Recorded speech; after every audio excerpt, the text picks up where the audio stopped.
దీంతో పాటు ఇక్కడ ఈ రాజీవ్ కాలనీ, ఇందిరమ్మ కాలనీ, జర్నలిస్టుల కాలనీ, అదేవిధంగా ఈ ఉండే ఎవరైతే ఉన్నారో ఈ కాలనీస్ అన్నీ కూడా ఇదివరకు లాస్ట్ టైంలో ఒక పార్ట్ అంతా కూడా కంప్లీట్ చేసాం. వెనక పక్క అంతా కూడా రోడ్లు కానీ డ్రైన్లు కానీ ఇవన్నీ ఉండాలి. నేను పోయినసారి ఎలక్షన్ అప్పుడు కూడా వచ్చాం. ఇక్కడ బురదలో నడిచాం. అందరూ కూడా చిన్న వర్షం పడితే ఇళ్లలోకి నీళ్ళు పోయే పరిస్థితి. ఇక్కడ అంతా కూడా చూసిన తర్వాత ఈసారి మన ప్రభుత్వం వచ్చిన తర్వాత ఖచ్చితంగా ఈ రోడ్లన్నీ కూడా కంప్లీట్ చేస్తామని చెప్పాం మనం. ఈరోజు మొత్తం కూడా ఏరియా అంతా కూడా డ్రైన్లు పెట్టేసాం.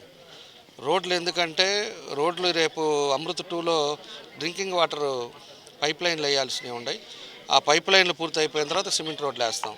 నేను వాళ్ళకి ప్రామిస్ చేస్తున్నాం, ఖచ్చితంగా కూడా ఈ ఏరియా అంతా కూడా సిమెంట్ రోడ్లు, డ్రైన్లు, లైటింగ్ కానీ ఇట్లాంటిది ఏది లేకుండా కంప్లీట్ చేస్తామని చెప్పేసి కూడా నేను తెలియజేస్తా ఉన్నా. అదేవిధంగా సర్వే కూడా చేపిస్తున్నాం.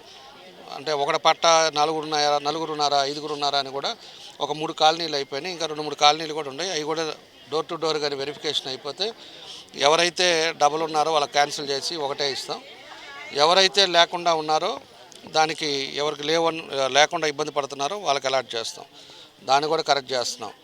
దాంతోపాటు పోయినసారి గవర్నమెంట్లో కూడా ఎవరైతే డీకే పట్టా కొనుక్కున్నారో, ఇల్లు కట్టుకొని ఉన్నారో, వాళ్ళ పేర్ల మీద ఉందో దాన్ని కూడా మార్చి వీళ్ళ పేర్ల మీదకి ఇస్తాం.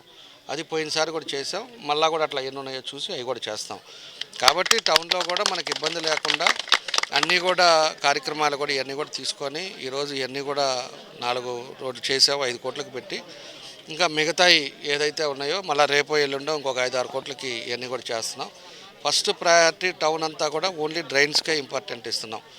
మేజర్ డ్రైన్స్ పెద్ద 15 మేజర్ రోడ్లు 100 ఫీట్ రోడ్లకి పెద్ద డ్రైన్లు అవి కూడా కొన్ని ఇవాళ కూడా పెట్టాం. కాబట్టి పెద్ద డ్రైన్లతోటి ఈరోజు పూర్తిగా డ్రైన్లు చేసుకుంటే తర్వాత పైప్ లైన్ అయిపోయిన తర్వాత సిమెంట్ రోడ్లు వేసి కంప్లీట్ చేసామంటే మళ్ళీ కూడా డిస్టర్బ్ లేకుండా ఉంటుందనే ఉద్దేశంతో ఈ కార్యక్రమాలు చేపడుతున్నాం.